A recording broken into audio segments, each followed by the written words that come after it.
Hello positive sols, কেমন আছেন আপনারা? আশা করছি আপনারা সবাই সুস্থ রয়েছেন, ভালো রয়েছেন। আজকে না আমরা ডিভাইন লাভ সম্পর্কে একটু আলোচনা করব।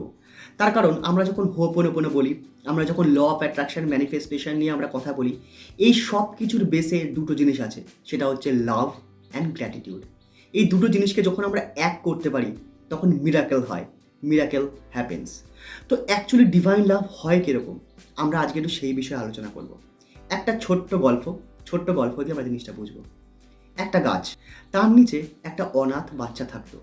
তার বয়স তখন 2-3 বছর। তার বাবা মা কোনোভাবে এসে তাকে ছেড়ে দিয়ে চলে গেছে। সে বাচ্চা, সে জানে না, সে বোঝে না। প্রথম কিছুদিন সে খুব কেঁদেছিল, কিন্তু সেই গাছটা তাকে মায়ের মতন ছাওয়া দিয়েছে। সেই গাছটা তাকে মায়ের মতন খেতে দিয়েছে, তার ফল দিয়েছে। সেই বাচ্চাটা তার বাবা মার কথা ভুলে গিয়ে সেই গাছটাকেই তার আপন বলে মনে করতে লাগলো। আর তার নিচেই সে থাকতো, সে হাসতো, সে খেলতো। সেই গাছটার ফুল দিয়ে সে মালা করতো, বা গাছের পাতা দিয়ে সে মালা করতো। সেই গাছের যে শিকড় ছিল না, সেই কিছু শিকড় সে ছিঁড়ে সে নিজের জন্য ক্রাউন বানাতো অথবা মুকুট বানাতো। সে সেইভাবেই ছিল। গাছটা তাকে প্রচণ্ড ভালোবেসে ফেলল। একসময় একজন দয়াবান মানুষ সেখানে আসলেন। এসে সেই বাচ্চাটাকে স্কুলে ভর্তি করালো। স্কুলে ভর্তি হওয়ার পর সেই বাচ্চাটা অনেক বন্ধুবান্ধব পেল, যার ফলে তার গাছের কাছে আসাটা না কমতে লাগলো। সেই গাছটা কিন্তু তখনও তার জন্য ওয়েট করতে লাগলো যে তুই কবে আসবি, তুই কবে আসবি। সে কিন্তু ওয়েট করতে লাগলো, কিন্তু বাচ্চাটা আশা অনেক কমিয়ে দিল। তখন সেই বাচ্চাটা সেই গাছটার সঙ্গে খেলা আর পছন্দ করতো না। সেই বাচ্চাটা তখন পছন্দ করতো তার নতুন বন্ধুদের সঙ্গে খেলাধুলা করা। এবারে সেই বাচ্চাটার আশা তো অনেক কমে গেছে। এইবারে বাচ্চাটা উঠলো কলেজে। কলেজে উঠে আরও নতুন বন্ধুবান্ধব পেলো, আরও দেশ দুনিয়া সে দেখতে লাগলো।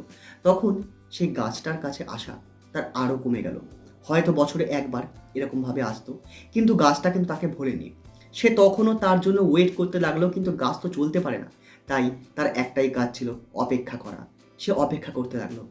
বাচ্চাটা বছরে একবার করে আসতো। তখন গাছটা বলতো, তুই কেন আমার কাছে আসিস না? আমি তো তোর জন্য ওয়েট করছি, আমি তোর জন্য অপেক্ষা করছি। তোর তো একবার হলেও আমার কথা মনে পড়ার কথা, তোর কি মনে পড়ে না?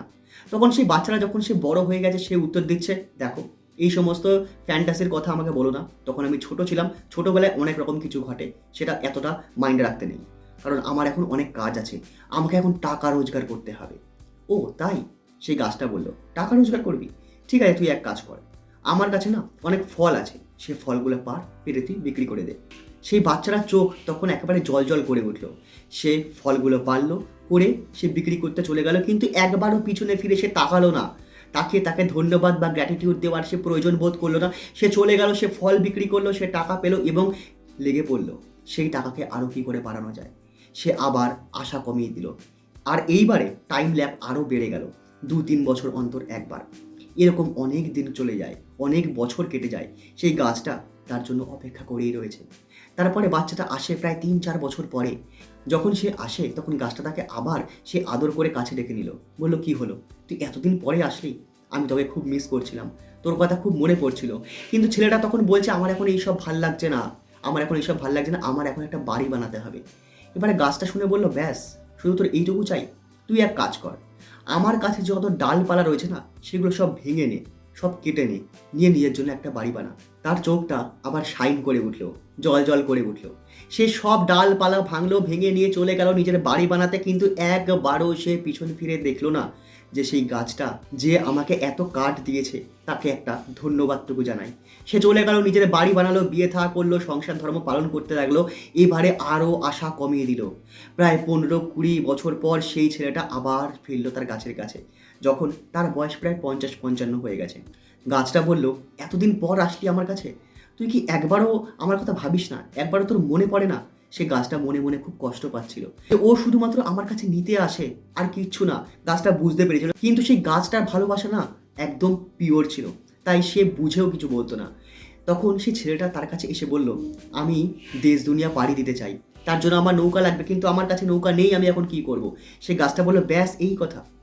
আমার কাছে যে কাণ্ডটা রয়েছে না, কারণ শুধু কাণ্ডটাই পড়েছিল, সব শাখা প্রশাখা তো সেই কেটে নিয়েছে। সেই ছেলেটা বলল, এই কাণ্ডটাও তো কেটে নেন, কেটে নিয়ে তুই নিজের জন্য একটা নৌকা বানা। ছেলেটার চোখটা যেন আবার শাইন করে উঠল, আর সে সেই গাছটাকে নির্দয়ভাবে কেটে ফেলে সেখান থেকে একটা নৌকা বানালো, বানিয়ে সে দেশ দুনিয়া পাড়ি দিল। এবারে আরও অনেক বছর কেটে গেছে, আর একবারও সেই ছেলেটা ফেরেনি গাছটার কাছে। গাছটার তখন মরণাপন্ন অবস্থা, শেষ অবস্থা। তখন গাছটা শুধু প্রার্থনা করছে ভগবানের কাছে যে আমার কিচ্ছু চাই না, আমি মরতে চলেছি, আমি জানি আমি মরে যাব, ঠিক আছে, আমার শুধু লাস্ট টাইমে এইটুকু জানার ইচ্ছা যে ছেলেটা যে গেছে নৌকায় তার কোনো ক্ষতি হয়নি তো, সে নৌকা নিয়ে সঠিকভাবে যেতে পেরেছে তো, সে পথভ্রষ্ট হয়নি তো, সে ডুবে যায়নি তো, সে ঠিকঠাক রয়েছে তো। কিন্তু সেই সময় তাকে সেই উত্তর দেওয়ার মতন কেউ ছিল না। এর থেকে আমরা কি শিক্ষা পাই? এই গাছের জায়গায় আপনি বসান নিজের মাকে বা নিজের বাবাকে বা নিজের স্বামী স্ত্রীকে। এবারে আপনি দেখুন ইটার্নাল লাভটা কি বা ডিভাইন লাভটা কি। তারা হয়তো মুখে বলে না, কিন্তু আপনি যখন যা চেয়েছেন বা চাইছেন সে নিজের সব কিছু দিয়েও সেটা রাখার চেষ্টা করেছে। কিন্তু তারপরেও আমরা কতবার তাদেরকে গ্র্যাটিটিউড জানাই, তারপরেও আমরা কতবার তাদেরকে নিজের মনের ভালোবাসা জানাই? খুব কম। দেখুন ইটার্নাল লাভ যেটা না, লাভ শুধুমাত্র দিয়ে খুশি হয়, ইগো নিয়ে খুশি হয়। লাভ ভালোবাসা দিয়ে মানুষকে খুশি করতে জানে, ইগো মানুষকে দুঃখ দিয়ে কষ্ট দিতে জানে। Difference between love and ego ঠিক এইভাবেই আমরা বিচার করি।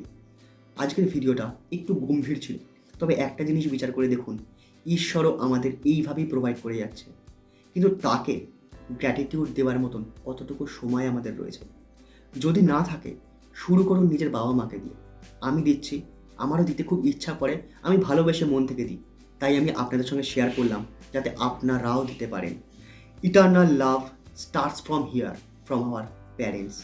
তো আশা করি আজকের ভিডিওর যে মানেটা, যে মর্মটা, যে হিডেন মিনিংটা, সেটা আপনারা বুঝতে পেরেছেন। এরপরে আমি আরও কিছু ইম্পর্টেন্ট টপিকের উপর ভিডিও নিয়ে আসতে চলেছি, আমি জানি আপনারা সঙ্গে রয়েছেন। Thank you very much. আজকের ভিডিওটা একটু ভারী ছিল, যাই হোক, দেখা হচ্ছে আবার পরের ভিডিওতে। তত অবধি think positive, do positive, you will definitely receive positive.